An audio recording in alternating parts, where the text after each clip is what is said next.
कक्षा 10 में अध्ययनरत समस्त जिज्ञासु छात्र छात्राओं, आप सभी का आज की कक्षा में हार्दिक स्वागत है। आज की कक्षा में हम कक्षा 10 के विद्यार्थियों के लिए जिन्होंने संस्कृत भाषा का चयन किया है, उसके अंतर्गत पद्य खंड में संकलित अध्याय 3 सूक्ति सुधा का अध्ययन करेंगे।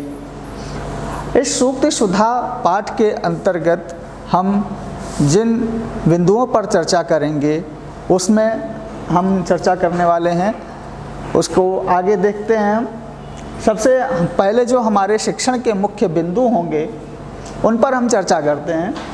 हमारा पहला बिंदु होगा आज के इस शिक्षण का पाठ परिचय, अर्थात पाठ में कितने श्लोक हैं, कितने श्लोकों का हम अध्ययन करेंगे, उन सब के विषय में परिचय हम प्राप्त करेंगे, पाठ का एक सामान्य परिचय।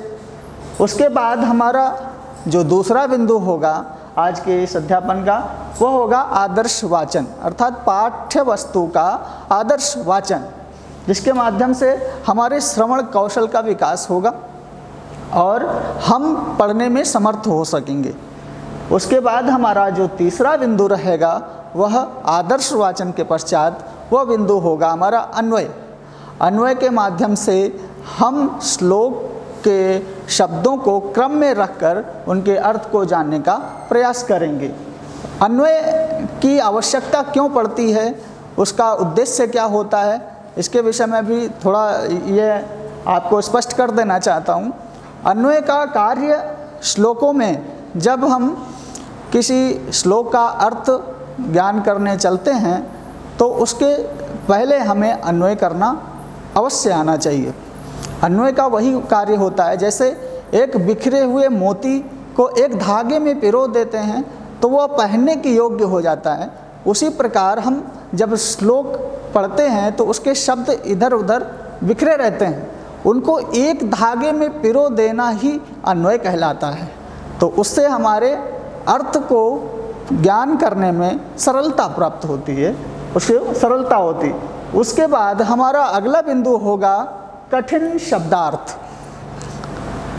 कुछ कठिन शब्दार्थ आते हैं हमारे श्लोक में, उन श्लोकों के जो शब्द हैं उन कठिन शब्दों के हम अर्थ भी जानेंगे, अर्थात उनका पद परिचय हम जानेंगे, उनका क्या अर्थ होता है।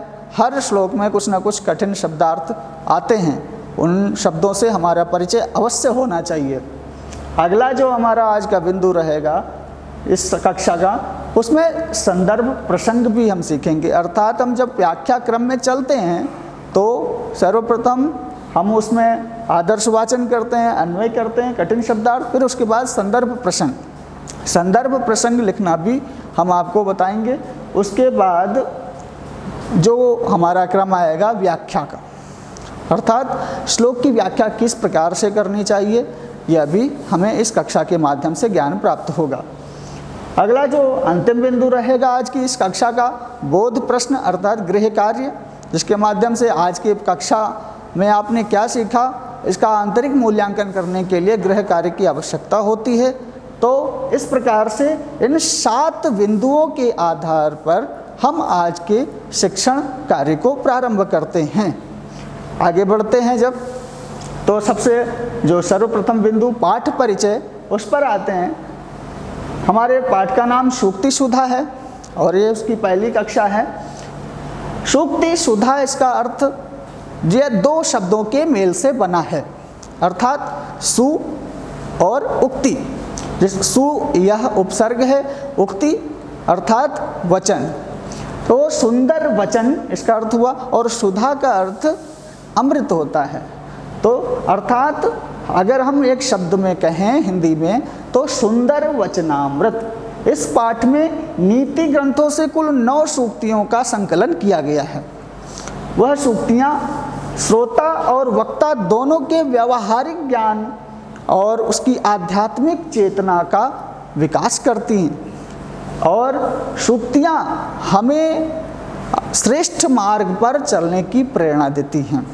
इन सूक्तियों के माध्यम से ही व्यक्ति पाप, पुण्य, ज्ञान, अज्ञान उचित अनुचित का ज्ञान कर पाता है। इन सूक्तियों का संकलन ऋषियों ने अपने अनुभव के आधार पर बड़े ही अपने विवेकपूर्वक तरीके से किया है। इस प्रकार से यह पाठ परिचय संपन्न होता है। अब हम पाठ्य वस्तु की ओर बढ़ते हैं। तो पहला श्लोक जो है उसको हम पढ़ते हैं, उसका आदर्श वाचन करते हैं। उसको बहुत ही ध्यानपूर्वक आप सभी छात्रगण देखेंगे, उसको सुनेंगे और उसका उच्चारण भी उसी प्रकार से करते रहेंगे। तो हम इसका आदर्श वाचन प्रारंभ करते हैं। भाषासु मुख्या मधुरा दिव्या गिर्वाण भारती तस्माद्धि काव्यम मधुरम तस्मादपि सुभाषितम।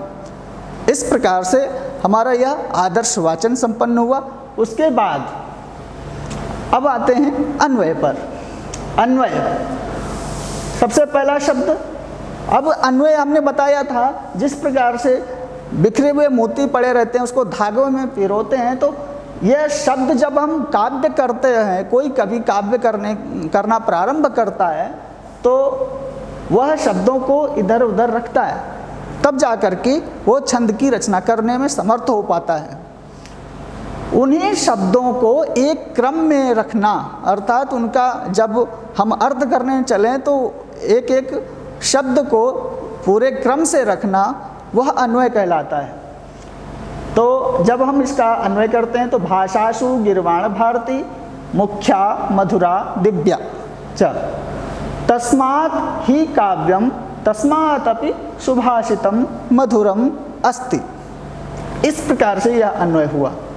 अब हम शब्दबोध अर्थात इन शब्दों का अर्थ क्या होता है, हमने शब्दों को एक क्रम में रखा अन्वय के माध्यम से। अब उसके बाद हम इन शब्दों के अर्थ को जानेंगे, अर्थात इनका अर्थ क्या होता है उसकी प्रतीति हम करने के लिए हमें शब्दबोध अर्थात उनके कठिन शब्द हैं जो उनका अर्थ जानना भी अत्यंत आवश्यक है। अब हम बढ़ते हैं शब्दबोध की तरफ। गिर्वाण भारती जो शब्द आया है, जिसका अर्थ है संस्कृत भाषा। इसका जब समास करते हैं तो गीर्वाणाः, गीर्वाणाः का अर्थ होता है देवता। तेषां भारती अर्थात संस्कृत भाषा, यहाँ पर षष्ठी तत्पुरुष समास है। उसके बाद मधुरा शब्द आया, मधुर गुण से युक्त। फिर दिव्या अर्थात अलौकिक, तस्मात् जिसका अर्थ होता है उससे, ये तत् शब्द का पुल्लिंग में पंचमी एक वचन है। सुभाषितम अर्थात सुंदर वाणी। तस्माद्धि, या इसमें यहाँ पर संधि हुई है तस्मात् ही, तस्मादपि यहाँ पर भी एक संधि हुई है, तस्मात् अपि, इन दो पदों को मिला करके तस्मादपि यह शब्द बनता है। हम पीछे देखें एक बार तो उसमें क्या है, तस्मादपि। अब इसका हमने पहले वाचन किया, उसके बाद हमने अन्वय जाना, फिर उसका शब्दबोध हमने जाना अर्थात शब्दों के अर्थों को जाना। अब हम इसके व्याख्या पर ही आते हैं। इस प्रश्न के इसका व्याख्या किस प्रकार करेंगे, तो अब इस तरह से हम देखेंगे।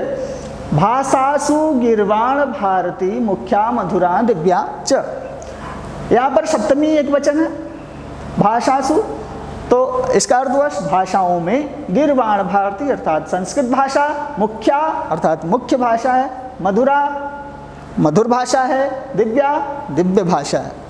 अब ये मुख्य भाषा क्यों है, भाषाओं में संस्कृत भाषा मुख्य भाषा क्यों है, मधुर भाषा क्यों है, दिव्य भाषा क्यों है, इसके लिए एक हम उदाहरण के माध्यम से समझेंगे। जैसे मुख्य भाषा क्यों है, मुख्य भाषा इसलिए है क्योंकि संसार की जितनी भी भाषाएं हैं उन समस्त भाषाओं में जो सबसे प्राचीन भाषा है वो संस्कृत भाषा है।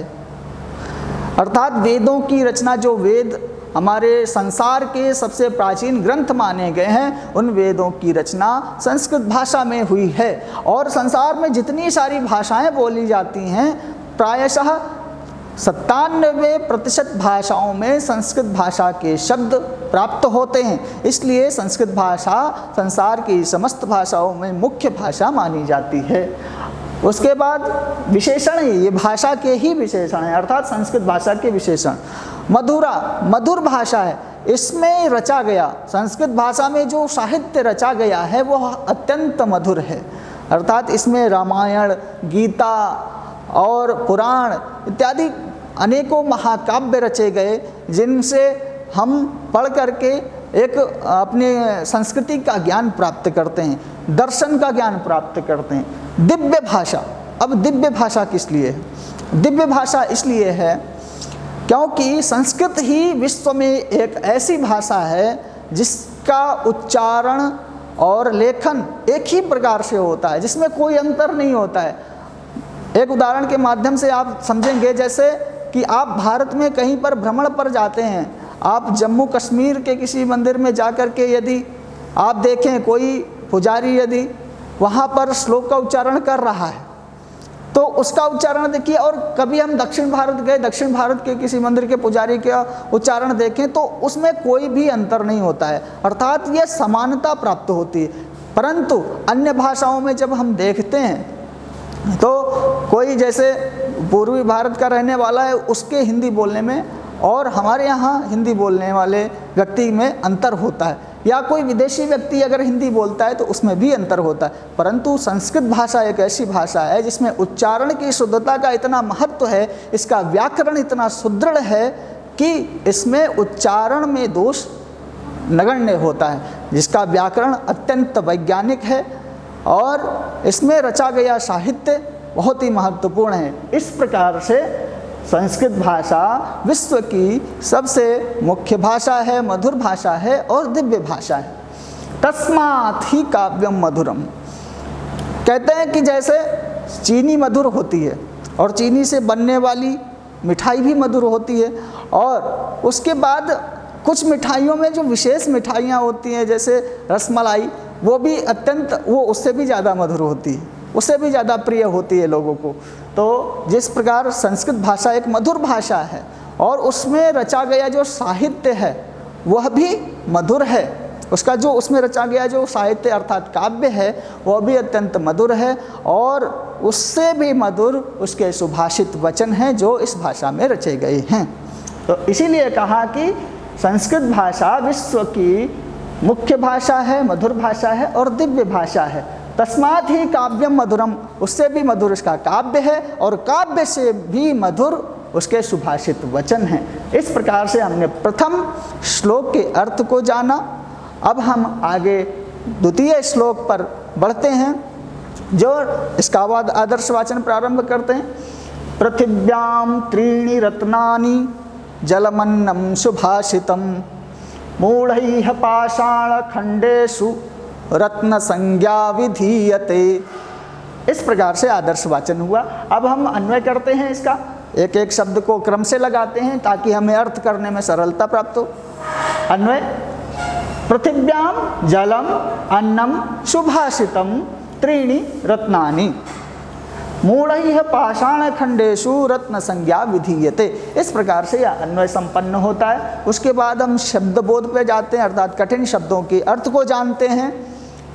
पृथिव्याम अर्थात भूतल पर, ये पृथिव्याम यहाँ पर सप्तमी विभक्ति एक वचन है जिसका अर्थ हुआ भूतल पर। जलम अन्नम, अब यहाँ पर संधि हुई है जल धन अन्न, तो जलम अन्नम इस प्रकार से हो गया, जल और अन्न इसका अर्थ हुआ। पाषाण खंडेषु, पाषाण खंडेषु, अब यहाँ का पत्थरों के टुकड़ों में, जब इसमें भी समास हुआ है। पाषाणानाम खंडानि पाषाण खंडानि तेषु पाषाण खंडेषु, यहाँ पर षष्ठी तत्पुरुष समास है। रत्न संज्ञा, रत्न संज्ञा, रत्न का नाम अर्थात संज्ञा अर्थात नाम, रत्नस्य संज्ञा, रत्न संज्ञा। ये आप चित्र के माध्यम से भी देख पा रहे हैं कि ये पत्थरों के टुकड़ों को रत्न कहा है। विधीयते किया जाता है, यहाँ पर वी उपसर्ग पूर्वक धा धातु से कर्मणि लट लकार में प्रथम पुरुष एक वचन का यह रूप है। इस प्रकार से हमने कठिन शब्दार्थों के अर्थ को जाना। अब देखिए, अब हम इसकी व्याख्या पर भी आते हैं। पृथिव्याम अर्थात पृथ्वी पर, जलम जल, अन्नम अन्न, सुभाषितम सुभाषित वचन अर्थात सुंदर वचन, च और त्रीणि तीन, रत्नानि रत्न सन्ति। अब इतना हम अर्थ इसका करें, पृथिव्याम पृथ्वी पर जल, अन्न और सुभाषित, यह तीन रत्न हैं। यानी तीन रत्नों को पृथ्वी पर सबसे उत्तम माना गया। क्यों माना गया है? किसी ने यदि कहा कि हम पृथ्वी पर, जैसे कि जल तो कभी कभी शुल्क बिना दिए ही प्राप्त हो जाता है, तो वो कीमती कैसे हुआ, वो रत्न कैसे हुआ? तो यदि जैसे देखिए कोई धूप से पीड़ित व्यक्ति हो, उससे कहा जाए हम आपको जल नहीं देंगे, आप कुछ हमसे रत्न ले लीजिए, एक दिन हम आपको जल नहीं देंगे, तो वो व्यक्ति तैयार नहीं होगा संभवतः। इसलिए जल एक पृथ्वी का रत्न है। अन्नम, दूसरा रत्न कौन सा है हमारी पृथ्वी का? अन्न। अन्न को प्राप्त करके, अन्न को खा करके ही व्यक्ति के अंदर ऊर्जा प्राप्त होती है, जिससे वह संसार के समस्त कार्यों को करने में समर्थ हो पाता है। इसलिए पृथ्वी का द्वितीय रत्न कहा गया अन्न को। उसके बाद जो अगला तीसरा रत्न है सुभाषित वचन। मनुष्य का इस जगत में जो समस्त व्यवहार चलता है वह उसकी वाणी के आधार पर ही चलता है। वह जिससे भी जिस प्रकार से व्यवहार करता है उसको वैसा ही व्यवहार उधर से भी प्राप्त होता है। इसलिए मनुष्य को हमेशा सभी के साथ अच्छा व्यवहार करना चाहिए, सुभाषित वचन बोलने चाहिए, ताकि हमें भी वह प्राप्त हों। तो इस प्रकार से पृथ्वी पर तीन रत्नों को बताया आचार्य ने।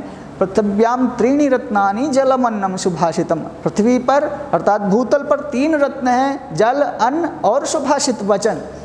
मूढ़ ही है, परंतु कहते हैं कि मूढ़ ही अर्थात मूर्ख जो व्यक्ति हैं, जो विवेकहीन व्यक्ति हैं, पाषाण खंडेशु अर्थात पत्थरों को ही रत्न मान लेते हैं, अर्थात पत्थरों के जो खंड होते हैं, टुकड़े होते हैं, उनको ही रत्न मान करके उनको प्राप्त करने में अपने जीवन का समय व्यर्थ में नष्ट कर देते हैं।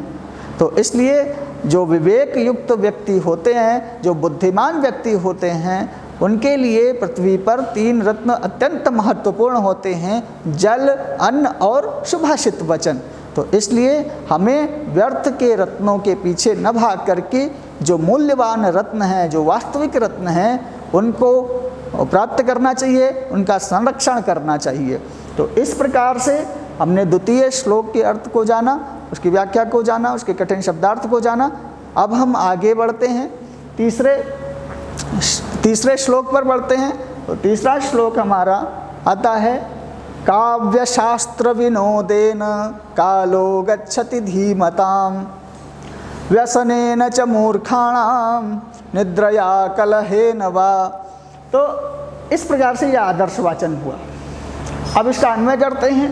धीमताम कालः काव्यशास्त्र विनोदेन, धीमताम कालः काव्यशास्त्र विनोदेन मूर्खाणाम च कालः व्यसनेन निद्रया कलहेन वा गच्छति। इस प्रकार से यह अन्वय संपन्न हो जाता है। अब हम पुनः पूर्व की भांति ही इसके अन्वय के बाद जो शब्द बोध है यानी कठिन शब्दार्थ उनको भी जानते हैं। धीमताम जो पहला शब्द है, बुद्धिमानों का, अर्थात धीमताम का अर्थ हुआ बुद्धिमानों का।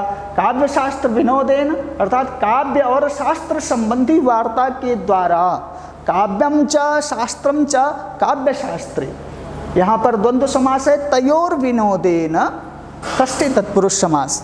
इस प्रकार से यहाँ पर काव्य और शास्त्र संबंधी वार्ता के द्वारा, इसका अर्थ यह हुआ।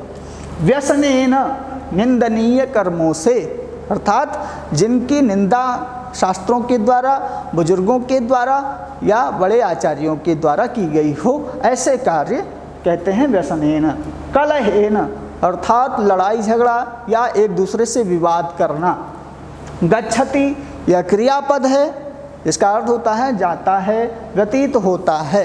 इस प्रकार से यहाँ पर यह गम धातु लट लकार प्रथम पुरुष एक वचन का यह पद है। इस प्रकार से हमने शब्द बोध जाना, यानी कठिन शब्दों के अर्थों को जाना। ये देखिए धीमताम कालः, काव्य शास्त्र विनोदेन मूर्खाणां च कालः व्यसनेन निद्रया कलहेन वा गच्छति।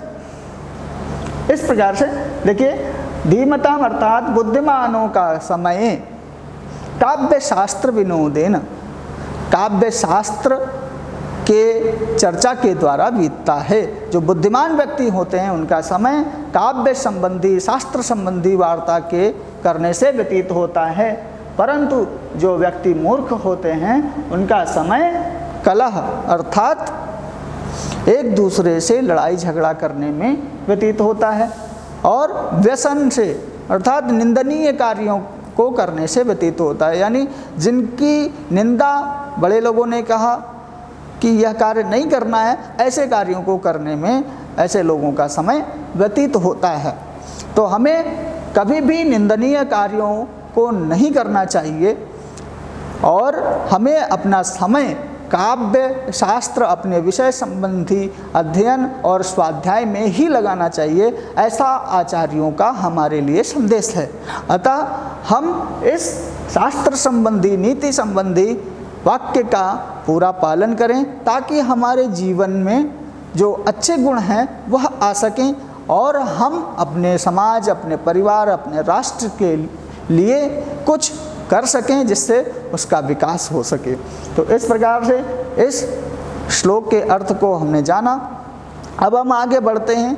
अगला श्लोक है श्लोकस्तु, इसका आदर्शवाचन हम प्रारंभ करते हैं। श्लोकस्तु श्लोकतां याति यत्र तिष्ठन्ति साधवः, लकारो लुप्यते तत्र यत्र तिष्ठन्त्य साधवः।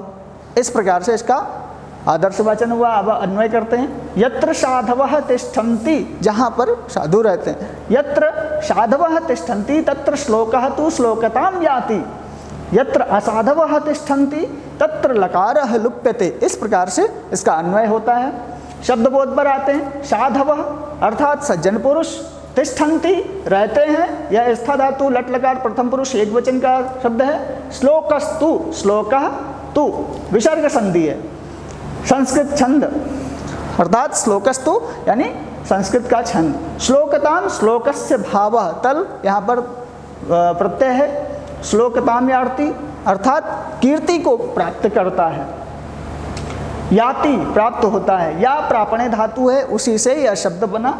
असाधवः दुर्जन, दुर्जन व्यक्ति होता है उसको असाधु कहते हैं। न साधवः नए तत्पुरुष, तिष्ठन्त्य साधवः, तिष्ठन्ति असाधवः यण संधि है यहाँ पर, जहाँ पर असाधु रहते हैं, ऐसा अर्थ हुआ। लकारः लवर्ण काला, लुप्यते लोप हो जाता है, ये क्रियापद है अर्थात श्लोक शोक बनकर लुप्त हो जाता है। देखिए इस प्रकार से इसके शब्दबोध को जाना। अब इसकी व्याख्या पर चलते हैं। यत्र साधवः तिष्ठन्ति, यत्र अर्थात जहाँ, साधवः साधु व्यक्ति, तिष्ठन्ति रहते हैं, तत्र वहाँ पर क्या होता है, जहाँ पर साधु रहते हैं वहाँ पर श्लोकः तु निश्चित ही श्लोकताम याति, जहाँ पर साधु व्यक्ति रहते हैं वहाँ पर श्लोक अपनी श्लोकता को प्राप्त करता है। यानी श्लोक जो अच्छे वचन हैं वो कीर्ति को प्राप्त करते हैं। यदि कोई ऐसा व्यक्ति है जो निंदनीय कर्मों में लिप्त रहता है, उसको यदि हम अच्छी बात बताते हैं तो उसको वह नहीं सुनता है, परंतु वहीं पर जो कोई गुणी व्यक्ति हो उससे हम अगर कोई नीति संबंधी वार्ता करें तो उसको वह बात अत्यंत समझ में आती है। अतः हमें यह ध्यान रखना चाहिए कि जहाँ पर साधु व्यक्ति होते हैं वहाँ पर अच्छी बातें काम आती हैं, उन्हीं का अनुकरण वह लोग करते हैं। परंतु जहाँ पर असाधु अर्थात दुर्जन व्यक्ति रहते हैं वहाँ पर श्लोक का जो लकार है, श्लोक, ये इतना शब्द हुआ, श्लोक श्ल यानी ला वर्ण का लोप हो जाता है, लकारः लुप, ला वर्ण का लोप हो जाता है। तो जब ला वर्ण का लोप हो जाता है तो क्या बचता है, शोक, अर्थात श्लोक में ला वर्ण का लोप हो करके मिलाएंगे तो शोक शब्द बन जाएगा। तो वहाँ पर जहाँ पर असाधु रहते हैं वहाँ पर शोक ही रह जाता है।